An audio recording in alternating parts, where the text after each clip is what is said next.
തൃശൂർ അതിരപ്പിള്ളിയിൽ മസ്തകത്തിന് മുറിവേറ്റ നിലയിൽ കണ്ടെത്തിയ കാട്ടാനയെ പിടികൂടി ചികിത്സിക്കുന്നതിനായി വനം വകുപ്പ് chief veterinary surgeon doctor Arun സക്രിയയും 20-അംഗ സംഘവും നാളെ അതിരപ്പിള്ളിയിലെത്തും.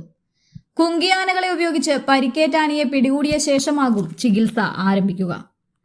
അതിരപ്പിള്ളി ഏഴാറ്റുമുഖം ഭാഗത്താണ് മസ്തകത്തിന് പരിക്കേറ്റ് വ്രണമായ നിലയിൽ കൊമ്പനാനയെ കണ്ടെത്തുന്നത്. ആനയുടെ ദുരവസ്ഥ ചൂണ്ടിക്കാട്ടി മാധ്യമങ്ങൾ ദൃശ്യങ്ങൾ സഹിതം വാർത്ത നൽകിയിരുന്നു. മുറിവിൽ നിന്നും പഴുപ്പൊഴുകുന്നതടക്കമുള്ള ദൃശ്യങ്ങൾ സഹിതമായിരുന്നു വാർത്തകൾ. ഇതോടെ ആനയെ ചികിത്സിക്കാൻ വനം വകുപ്പ് തീരുമാനിക്കുകയായിരുന്നു.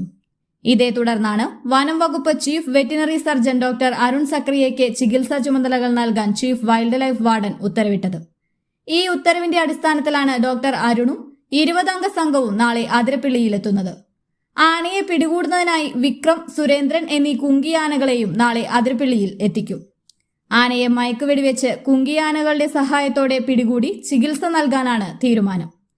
ചികിത്സ ആരംഭിക്കുന്നതിന് മുന്നോടിയായി വെറ്റിനറി ഡോക്ടർമാരായ ഡേവിഡ്, ബിനോയ്, മിഥുൻ എന്നിവരുടെ നേതൃത്വത്തിൽ കാലടി 2-ാം ബ്ലോക്ക് പ്ലാന്റേഷൻ പ്രദേശത്തുള്ള ആനയെ നിരീക്ഷിച്ചു വരികയാണ്.